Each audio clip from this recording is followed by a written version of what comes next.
जया, जो एक private firm में मैनेजर है और साथ ही थोड़ी खिन्न भी, किसी टीवी चैनल की तरह, पल भर में बदलती युवाओं की इस सोसाइटी से उसकी इस तरह की बातों को सुनकर उसके पति रोहित ने कहा, क्या हुआ, क्यों इस तरह की बातें कर रही हो? उसने कहा, आपको पता है, आज ऑफिस में हमारे साथ काम करने वाले एक लड़के के सिर में बहुत दर्द था। रह रह कर बेचारा बेचैन हो रहा था। मुझे देखा न गया, इसलिए मैंने उससे कहा कि बेटा, अगर तकलीफ ज़्यादा हो रही है तो हाफ डे लेकर घर चले जाओ। इस पर उसने क्या कहा आपको पता है? ओह नो थैंक्स मैम, थोड़ी देर में मैं ठीक हो जाऊंगा। मेरे ख्याल से आप बहुत ही इमोशनल है। सामने इमोशनल कहते हैं और पीठ पीछे इमोशनल फूल। तो क्या गलत कहा उसने? आपने बात ही ऐसी की। कॉलेज से घर आई उसकी 16 साल की बेटी सीमा ने कहा। जया ने कहा, तो क्या तुम्हें भी लगता है कि मैं इमोशनल फूल हूँ? मम्मा, उस पर इतनी ममता बरसाओगी तो लोग फूल नहीं तो क्या कूल कहेंगे। और वो हंसते हुए वहाँ से चली गई। जया ने अपने पति से कहा, आपको नहीं लगता कि जनरेशन गैप आज गैप न होकर कोई खाई या कुआं बन गई है?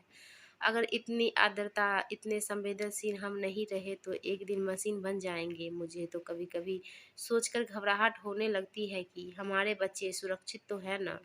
हमेशा की तरह जया के पति ने उसे कंधे पर एक सांत्वना भरा हाथ रखा और कहा, छोड़ो यह सब बातें, सब कुछ ठीक है, सब कुछ ठीक है। जया का मन बेचैन था, इस बात को मानने को तैयार न था। उसके मन में किसी बड़ी अनहोनी की आशंका थी।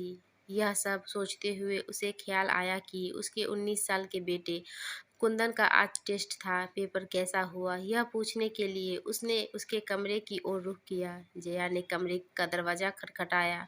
जया ने कहा, कुंदन बेटा, पेपर कैसा हुआ? कुंदन ने उल्टा ही जवाब दिया, कैसा क्या हुआ, अच्छा ही हुआ। मम्मा, आपके जनरेशन की यही तो प्रॉब्लम है कि आप हर चीज़ को लेकर इमोशनल है।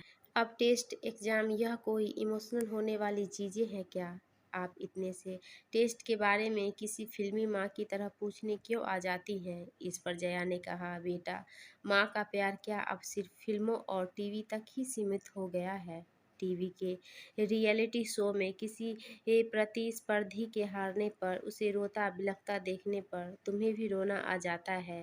पर घर में माँ अगर भावुक हो जाए तो? कुंदन ने बात बीच में काटते हुए चिढ़कर कहा, मम्मा, यू आर इम्पॉसिबल। क्या इमोशनल अत्याचार है यार? भावनाएं भी अत्याचार कर सकती हैं। जया ने कहा, बेटा, प्रैक्टिकल होना अच्छी बात है पर असंवेदनशील होना चिंताजनक है। आज तुम लोग असंवेदनशील होते जा रहे हो। मम्मा, ऐसा आपको लगता है पर दुनिया आपके समय जैसी नहीं रही। मुझे भी आगे चलकर मल्टीनेशनल में काम करना है, करियर बनाना है, पैसे कमाना है। अगर मैं आप लोगों की तरह रोते धोते बैठ गया तो प्रतियोगिता से बाहर हो जाऊंगा। कुंदन ने जवाब दिया। जया ने कहा, मैं जानती हूँ बेटा और समझती भी सकती हूँ, पर हमें अपने उन गुण धर्मों को तो सहेज कर रखना चाहिए जो हमें जानवरों से अलग करते हैं। कुंदन ने कहा, मम्मा, आपकी जनरेशन न हमारे प्रॉब्लम समझ सकती है और न ही समझने की कोशिश करती है। आप लोग क्यों चाहते हैं कि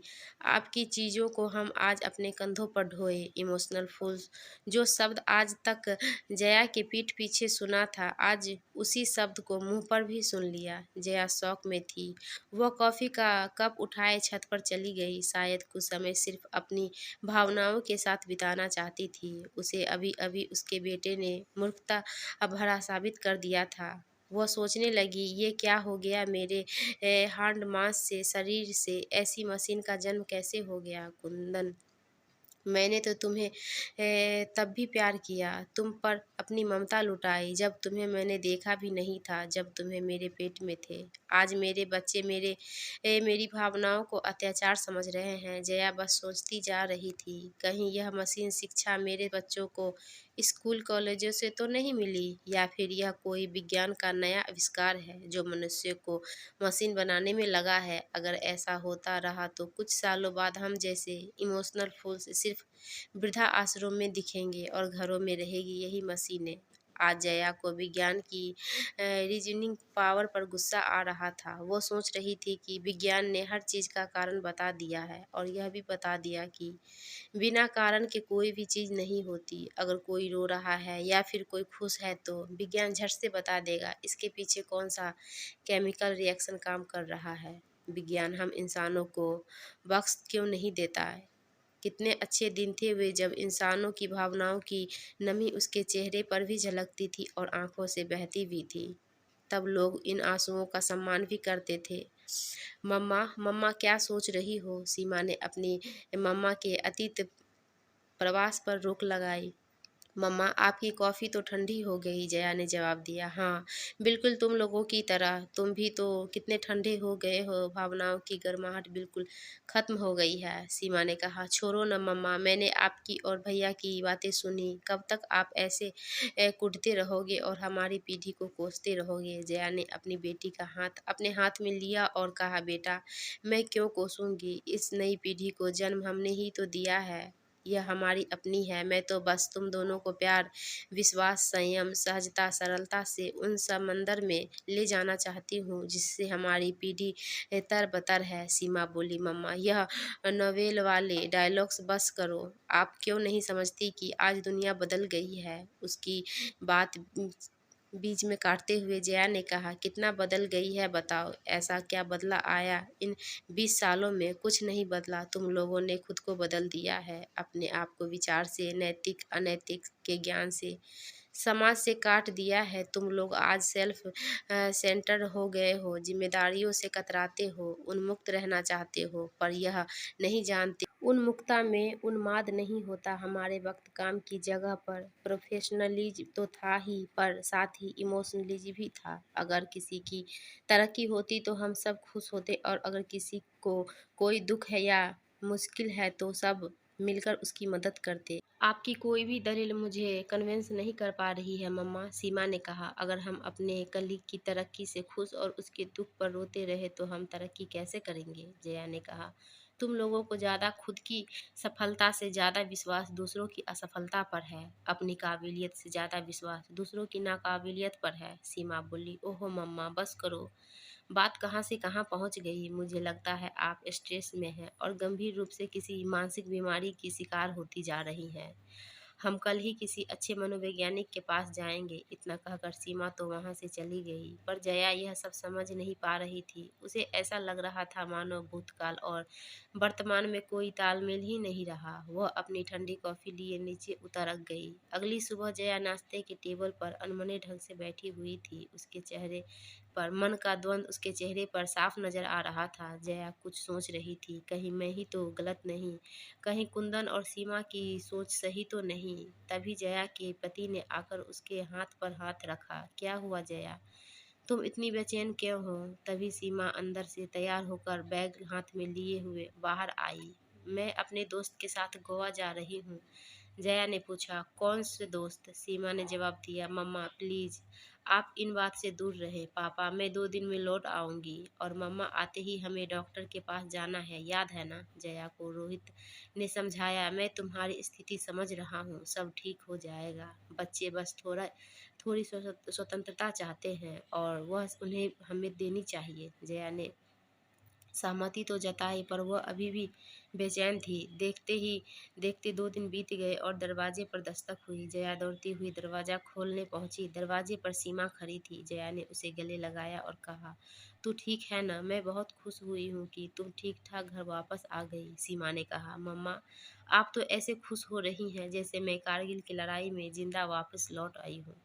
रोहित ने जया से कहा, देखा जया कुछ नहीं हुआ, हमें अपने बच्चों पर विश्वास करना चाहिए। हाँ मैं जानती हूँ कि हमें अपने उनकी फिक्र है, पर इन सब चीज़ों को किसी राक्षस की भांति डरावना मत बनाओ जिससे बच्चे डरते फिरे। जया इस बार पूरे मन से सहमत थी। तभी बाहर से कुंदन जया आया जो बहुत डिस्टर्ब लग रहा था। वह सीधा अपने कमरे की ओर गया। जया ने पीछे से आवाज़ भी लगाई, पर वह अनसुना कर निकल गया। कुंदन को इतना टेंशन में देख सभी उसके पीछे चल पड़े। सभी कुंदन को दरवाज़ा खोलने के लिए कह रहे थे। काफ़ी देर तक जब दरवाज़ा न खुला तो रोहित ने दरवाज़ा तोड़ दिया। कुंदन कमरे में एक कोने में ब्लेड लेकर बैठा था। जया को समझ में आ गया कि वह क्या करना चाहता है। जया ने मौक़ों की नज़ाकत समझी और कुंदन को लेकर छत पर गई। काफ़ी देर तक कुंदन चुपचाप अपनी माँ को पकड़कर बैठा रहा। तभी सीमा भी वहाँ आई। उसने पानी का गिलास कुंदन को दिया। कुंदन को उसका मन कचोट रहा था। बिना किसी के पूछे ही उसने बताना शुरू किया, मम्मा मैं जीना नहीं चाहता। आपको पता है इंजीनियरिंग में मेरा सिलेक्शन नहीं हुआ। मैं प्रवेश परीक्षा में फेल हो गया। जया ने कहा, बेटा बस इस बात का मुझे हमेशा डर लग रहा था। मुझे पता था तुम ऐसा ही कुछ करोगे। किसी परीक्षा की सफलता बस यही वजह है तुम्हें जीने की। तुम जानते हो जीवन कितनी खूबसूरत है और आज इतनी छोटी सी वजह से तुम इसे खत्म करने चले थे। कुंदन आश्चर्यचकित था। उसने कहा, मम्मा आप नाराज नहीं है। मुझे लगा आपको बुरा लगेगा। आपने और पापा ने मेरी ट्यूशन पर कितना खर्च किया था। आपकी अपेक्षाएं थी। जया ने कहा, बात काटते हुए कहा, बेटा अपेक्षाएं नहीं उम्मीदें थी जो अगर इस बार पूरी नहीं हुई तो अगली बार हो जाएंगी। इसलिए मैं कहती हूँ कि तुम लोग असंवेदनशील हो और इसलिए अविवेकी अविचारी हो या फिर कठोर दिखने का होने का नाटक करते हो ताकि बाहर की प्रतियोगिता में निर्ममता से पेश आ सको। बेटा बस अब रुक जाओ। खुद की भावनाओं और मानसिकता से इस तरह मत खेलो। भावुकता किसी भी सामान्य व्यक्ति की स्वास्थ्य मानसिकता की दरकार है। अपनी भावनाओं को खुले दिल से व्यक्त करने में कोई शर्म नहीं होनी चाहिए। जितनी अच्छी तरह तुम अपनी भावनाओं को व्यक्त करोगे उतने ही अंदर से मजबूत हो जाओगे। आज तुम जैसे नहीं हो वैसे होने का अभिनय करते हो। अपनी भावनाओं को अपनी ताकत बनाओ, उन्हें श्रद्धेय बनाओ। भावनाओं को दबाओ मत, उन्हें नियंत्रण करो। इससे तुम्हारी इच्छा शक्ति मजबूत होगी। हमसे बात करो, अपनी समस्याओं पर हमसे चर्चा करो ताकि तुम्हारे भीतर भावनाओं का गुबार न बन जाए, ताकि तुम इसके आगे कभी कोई अविचारी निर्णय न लो। जया ने बात आगे बढ़ाते हुए कहा, बेटा तुम्हें हर वक्त यह याद होना चाहिए कि तुम्हारे साथ आज हम जुड़े हुए हैं। तुम्हारे जीवन पर सिर्फ तुम्हारा अधिकार नहीं है। सबसे पहले खुद की भावनाओं का सम्मान करना सीखो, तभी दूसरों की भावनाओं का सम्मान कर पाओगे। समाज में सामाजिक होकर विचरने में समझदारी है। जब जब समाज को इमोशनल फूल कहकर कदम बाहर रखोगे विसंगतियों बढ़ती हुई नजर आएगी। हम अगर एक दूसरे का हाथ थाम विश्वास के साथ आगे बढ़े तो कभी भी खुद को कमजोर नहीं पाएंगे। भावनाओं से डरो मत, उन्हें संतुलित रखो। जया ने देखा कुंदन उसकी गोद में सर सो चुका था, पर कल के सूर्योदय को लेकर वह काफ़ी उत्साहित थी। उसने तय किया कि अगर कुंदन 2 कदम पीछे आने को तैयार है तो वह भी ज़रूर 2 कदम आगे बढ़ाएगी और अपने भीतर का प्रेम और विश्वास बच्चों के भीतर भी जगाएगी।